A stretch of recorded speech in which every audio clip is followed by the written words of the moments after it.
Good morning, students. Today is our lecture on 6th chapter, Chemistry 1, and our topic is common ion effect, which is the last topic in this chapter. So, here we go, the common ion effect.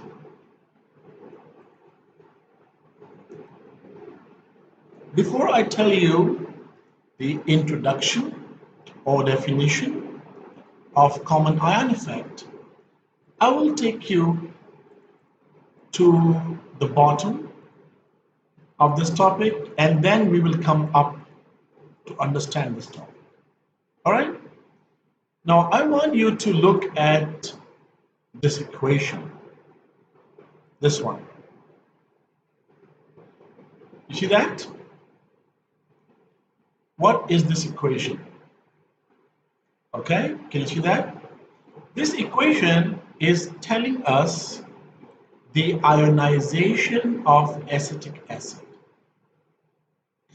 Whenever you put acetic acid, CH3COOH in water, it ionizes into cations and anions. And you can see here the acetate CH3COO is the anion, right? And the hydrogen is the cation. This is what's happening with acetic acid when acetic acid is dissolved in water and you're trying to make a solution of acetic acid. All right? Okay. Now on the right side, you have the dissociated ions which disappear in the solution. On the left side, you see the undissociated salt which remains as solid. Once we obtain a saturated solution of acetic acid, the entire compound is completely disappeared in the solution, and you don't see any of particles. They all are ionized and they are present in the water, in the solution. Now let's say you want to take this salt out. You want to make precipitate. You want to suppress the ionization. You want to move this reaction towards the reactant side. Since it's a reversible reaction, we can control its direction. And do you remember which principle controls the direction of a reversible reaction? Le-Chatelier. Le-Chatelier's principle, we can use that principle to make sure the reaction goes towards the left side and you don't get the ionized salt, but you get the undissociated, unionized solid salt. And if it happened, these ions, which are currently disappeared, will start to reappear. And of course, they will settle down at the bottom of the container. And what you will call it? You will call it precipitates. So you will make precipitates of acetic acid from its saturated solution. But how we can do that? To do that, what we have to do is add another salt. Let's say sodium acetate. This is sodium acetate. Okay, why sodium acetate? Because sodium acetate is more soluble than acetic acid.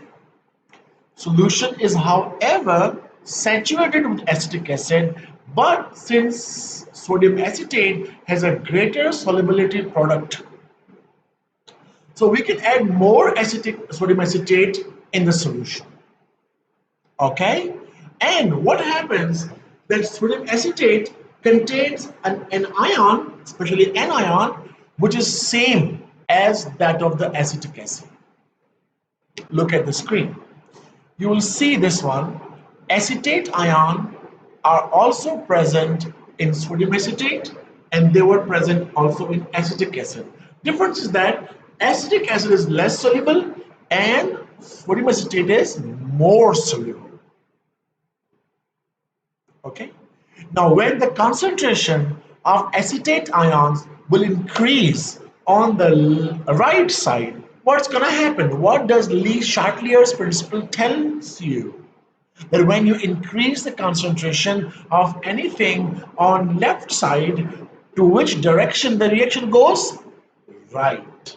And if you increase on the right side, to the left. So if this reaction starts to go to the left, the ionized ions of acetic acid will start to recombine and form acetic acid again.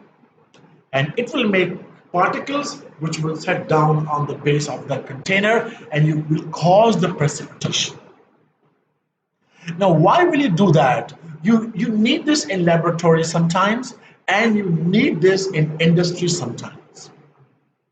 Let me explain why in the laboratory. For example, you don't know what ions are present in a beaker. Okay, let's say it's a beaker and you don't know what ions are present. If you cause precipitation and if those precipitates show a particular color, you can predict or identify that those ions were present inside the solution. But you cannot tell unless the color is present. The color will only come if you make the ionized ions combine and make unionized salt.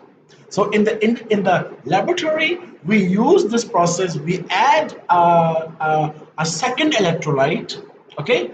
And remember, the second one must be a stronger electrolyte as compared to the first one. So it can ionize and produce a common ion. And that common ion will increase the concentration on the right side, causing the reaction to go towards the left side, just in the accordance with the Lee-Chatelier principle. And it will get you more unionized, which means solid particles. And if they have a color, you can identify that salt or compound. This is called salt analysis. There are two types of salt analysis. One is qualitative, that just by the color you tell this ion was present. All right?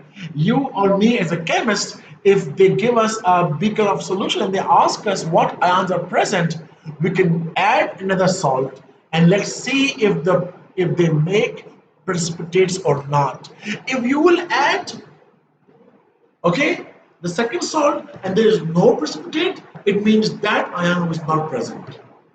Like for example, here, if instead of sodium acetate, I would have added sodium chloride, then it would have not caused precipitation because NaCl, Na plus and Cl minus, none of the ions are common to acetic acid. Do you understand me? Yes. So we can do salt analysis in the laboratory by adding different compounds and checking whether those ions, if that ion will be present, you will see the precipitation. And if no, you will say it is not present. This is our lab work in class 11 actually. Class 12 actually. It's called salt analysis. There are two types. One is qualitative, that you just tell which it is present or not. Other is quantitative, where you measure the quantity. This process, the common ion effect, can only do the qualitative salt analysis in the laboratory. So we use different salts to cause or not cause precipitation. If it is cause, we'll say that ion is present. If it is no precipitation, we'll say that ion is not present. All right. So we suppress the ionization and make unionized salt in the laboratory by adding different more soluble salts. And if ionization is depressed, suppressed, you get a salt precipitates, we confirm the presence of one particular ion. If not, we say it's not present, or we can say that it's absent. So here we go. Now check this last one. Last line. Potassium chlorate. All right, this is potassium chlorate. This is less soluble. If we add KCl, CK and K common ions, KCl will cause its precipitation. If you add sodium acetate, it will not cause precipitation. So in the laboratories, we cause precipitation and we detect the presence of ions with the help of this process. This is called common ion effect.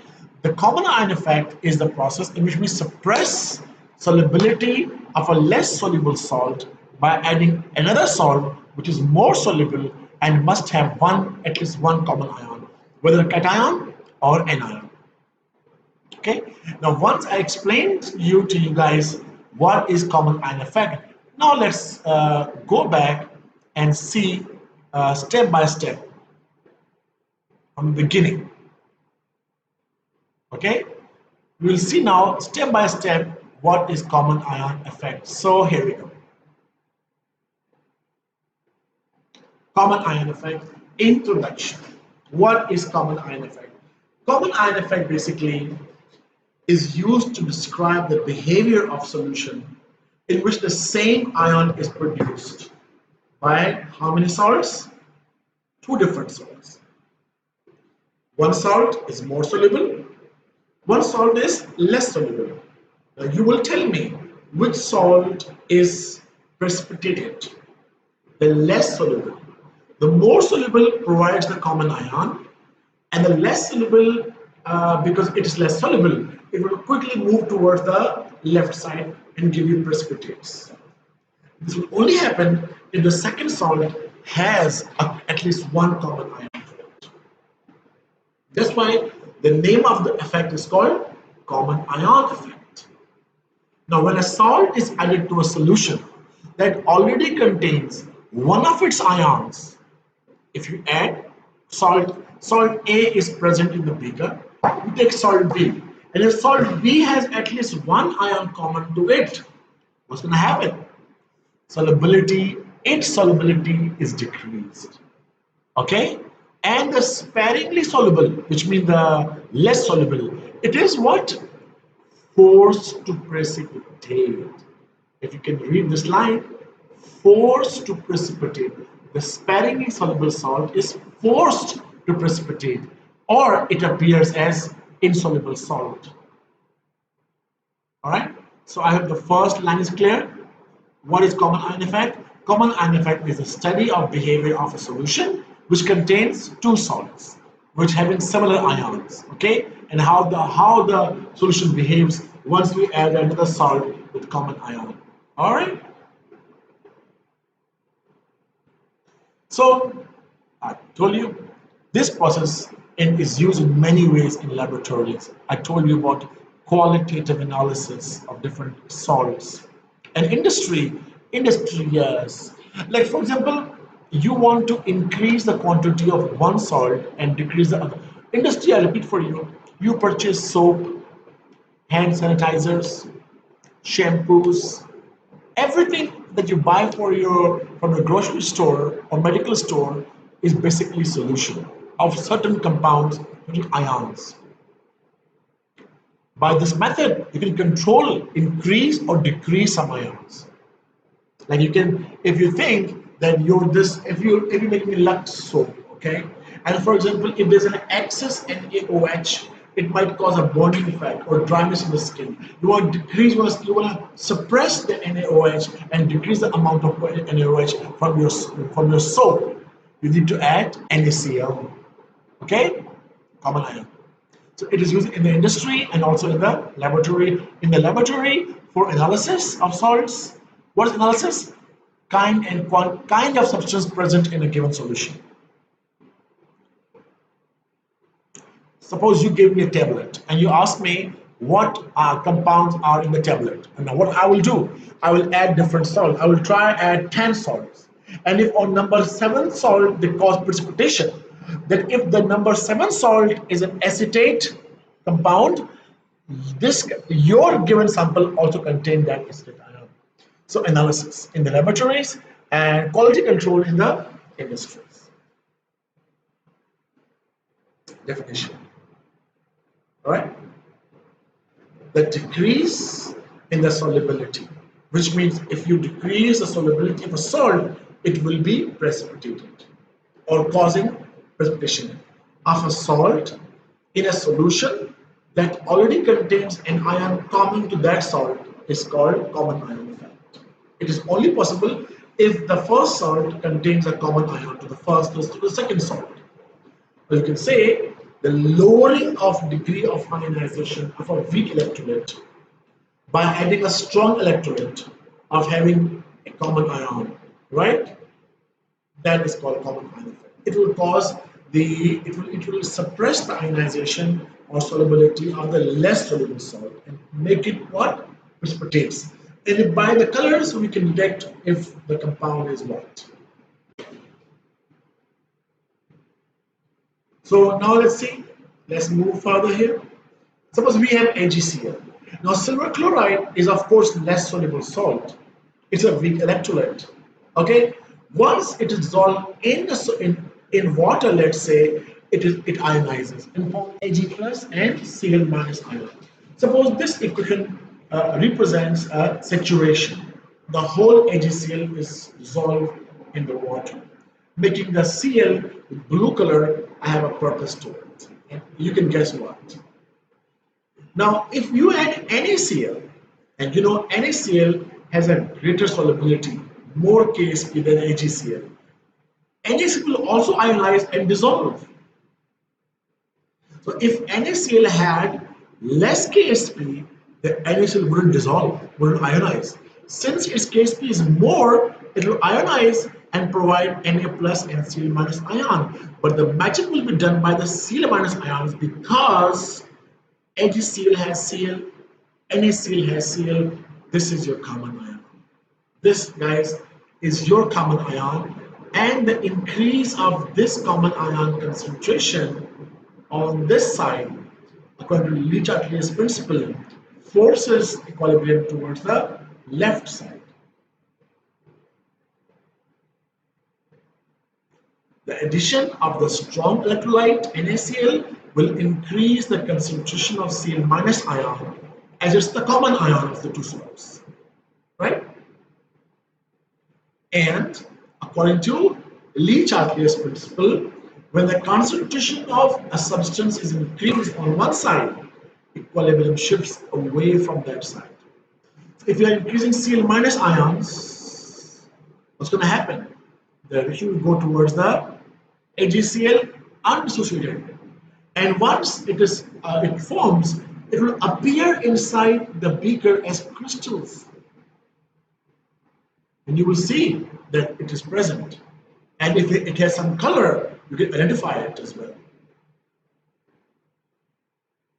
So, thus, the ionization of AgCl is suppressed. The solubility of AgCl is decreased by the addition of NaCl, because NaCl is a common ion to the AgCl, and those common ions have a blue color, if you can see. Yes, chlorine. So if any salt is a chloride, adding NaCl will cause its precipitations. So if you have, I give you three salts.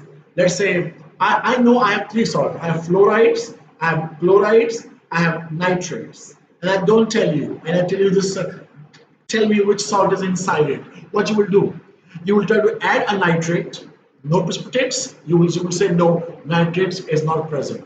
If you add fluoride, no precipitates. What you say? Not present. If you add a chloride and you see precipitates, what you will say? Chlorides are present. So that's how you do salt analysis in the laboratory. Hopefully you understand the common ion effect, AgCl and NaCl. Remember, NaCl must have greater solubility than, NaCl, the second salt, which is causing precipitation. Adding AgCl will not cause precipitation, okay? It is the NaCl that will cause the precipitation. I will also share a video alongside this video. You must check in the description. You will see that in the laboratory, a person will add a second salt, and you will see the formation of the ions. It was before, sorry for that. So let's say after AgCl, NaCl, let's say we take acetic acid at room temperature, and then we add to it, what happens? And we add a more soluble salt such as sodium acetate, all right, to the saturated solution of, it means the acetic acid is completely dissolved, disappeared. But adding sodium acetate, what happens? Two reactions take place, one this and one that. I will explain. Acetate ion will cause the reaction to go towards the backside. and you get undissolved the acetic acid. This slide we already have. Here the acetate ion is common ion, and axis of it will shift the direction of the reaction to the undissociated acetic acid. Sorry, to the undissociated, not dissociated, but undissociated. I just wrote here dissociated. Okay, so it's gonna be here, undissociated. Once you add sodium acetate, the equilibrium will shift towards the undissociated one, and you will get the precipitates of acetic acid out of the solution. Thus, due to the effect, the common ion effect, and under the lights of Le Chatelier's principle, solubility of acetic acid is decreased. The process is called common ion effect, used in the many ways, laboratories and industries, in the same way KCl and KClO4. Now it will break as K plus ClO4 minus, and so as K plus and Cl minus. So it will be the positive ion. In these two examples, sodium acetate, sodium acetic acid, and NaCl, we use the anion. Here you can see that this is a cation. So common ion effect can be caused by either anion or cation, both equal. So this is the common ion effect, the examples, and the explanations. Let me go to the once I want to repeat it for you. I hope you will get the lecture. Now guys, common ion effect is used to describe the behavior of a solution in which the same ion is produced by two different salts or compounds. Alright? When a salt is added to solution, only contains one common ion, solubility of that salt is decreased, or it is forced to precipitate. We use this to cause precipitations in laboratories and industries. Then the definition, decreasing the solubility or lowering the degree of ionization, same thing. Explanations I told you already, AgCl and NaCl are two salts. NaCl more soluble, AgCl less soluble. Who will make PPTs? AgCl. This is the lecture on common ion effect. I hope you have understood this lecture. Today you have to complete this, and tomorrow we will hopefully go for the applications of the common ion effect, and that will be the last lecture on 6th chapter. With this, my friend, we will now end our lecture. But before we end our lecture, I must tell you that we are going to start. We will have a MCQs test, online multiple choice question test of the 6th chapter for class 11 and 12 and improvers. We will also display the results on Facebook as we normally do. For now, you have to provide me your email address or your parents' email address, a Gmail from your phone, so that you can take the test. All right. So please, when you send me your homework in your WhatsApp, or you can also send me your email with your name, so I can know name and class. Okay. So I can make the list of different email addresses, and hopefully on Saturday we will have this MCQs test. The test will be of 50 questions for 15 minutes and will be available online on a website, a different website, for 50 minutes. Okay, that test will, to make sure the transparency of the test, we will give a time limit so that you can immediately answer the question. Okay, and then the question disappears. So we will try to. It will be our first time. It will be our let's say demo test, how it goes, and if it went well, we'll do our all remaining MCQs tests, both in chemistry, physics, and biology. Thank you so much. Can listen to your homework and also your email address. Goodbye.